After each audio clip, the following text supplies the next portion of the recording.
Welcome to BCBA Exam Prep, Section H. Section H is where many candidates struggle, not because the concepts are hard, but because the exam expects decision-making, not memorization.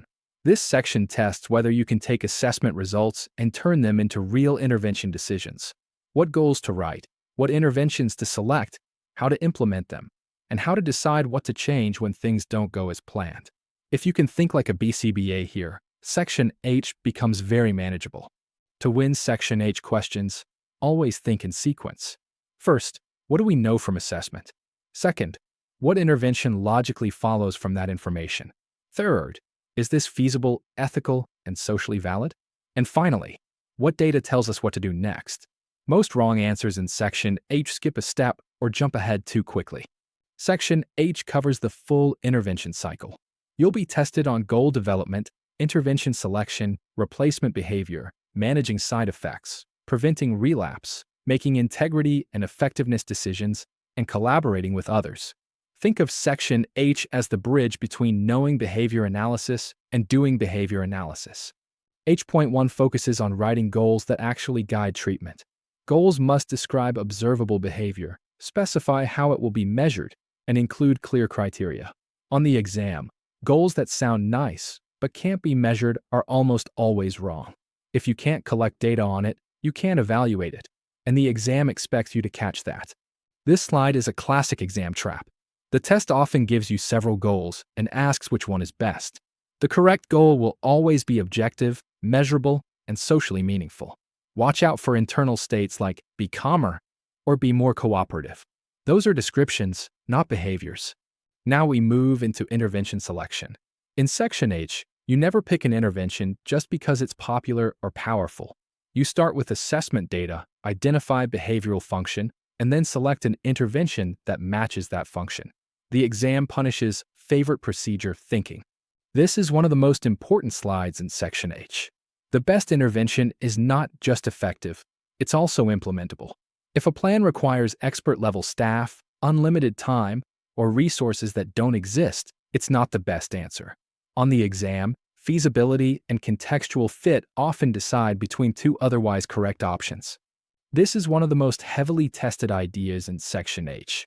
Contextual fit asks whether the intervention can actually be implemented by these people in this setting with these constraints.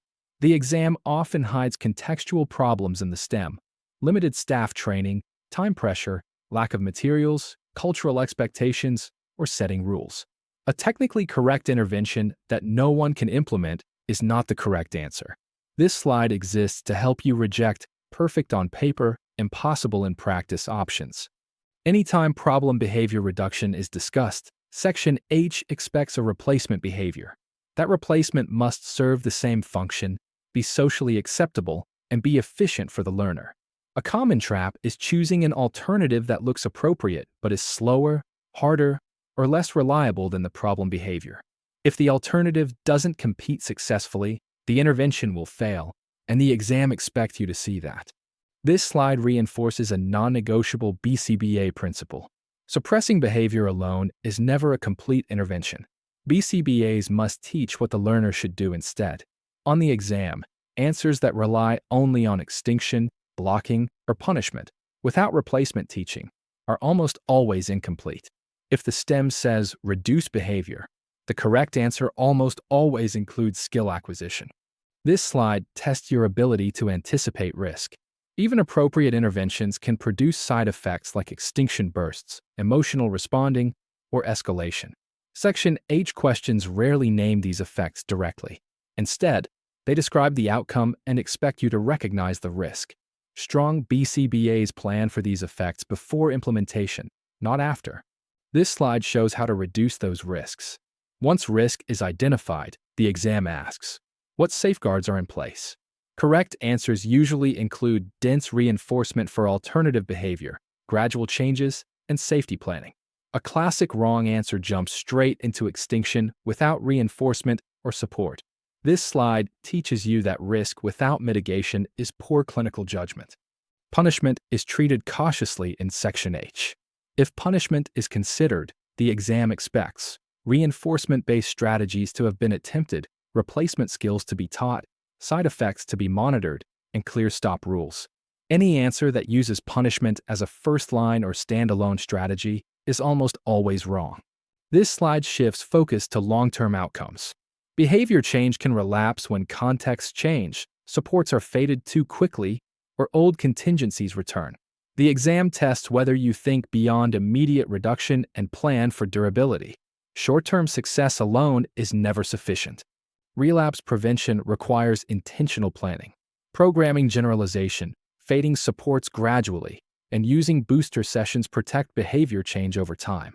A very common trap is assuming that improvement will maintain itself. Section H strongly favors proactive maintenance planning.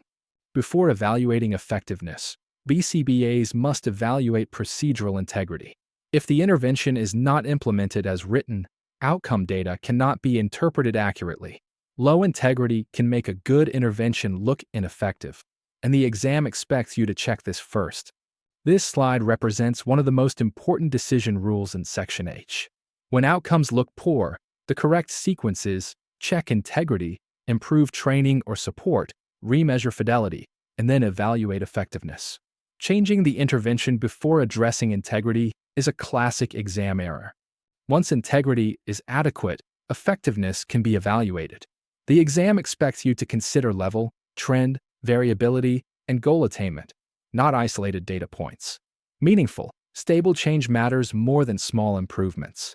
This slide operationalizes decision-making. Good progress means maintain the plan. Mixed progress means adjust one variable. No progress means revisit integrity and function. Risk means modify immediately. Answers that change multiple variables at once violate experimental logic. This slide answers one exam question. If the data aren't where you want them, how should a BCBA modify the plan? The key rule here is simple. Change one thing at a time, with a clear reason. You might improve reinforcement, strengthen the replacement behavior, adjust antecedents, or thin schedules, but only when the data pattern supports it. On the exam, the wrong answer usually reacts to one bad data point or changes multiple variables at once. This slide reminds you that intervention success depends on people, not just procedures. If goals aren't aligned across settings or reinforcement systems conflict, progress breaks down. On exam questions, collaboration answers are often correct because they solve consistency problems, not because they add a new technique. This slide tests whether the plan can actually be implemented. Clear steps, training, and feedback loops matter because without them, even good interventions fail. A classic exam trap is handing off a plan with no training and assuming it will work.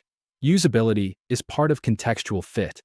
This slide ties Section H together. Goals lead to interventions. Interventions require integrity. Integrity produces outcomes. Outcomes guide decisions. Side effects, relapse prevention, and collaboration influence the entire loop. On the exam, strong answers reflect this sequence. This slide is your elimination checklist. Common traps include ignoring function, skipping replacement behaviors, confusing integrity with effectiveness, and modifying without data. The exam tip here is key. Choose answers that show reasoning and order, not just procedures. Section H is about sustainable change. Write measurable goals. Match interventions to function and context. Monitor integrity and outcomes. Let data guide what comes next. If you can do that, Section H becomes very manageable.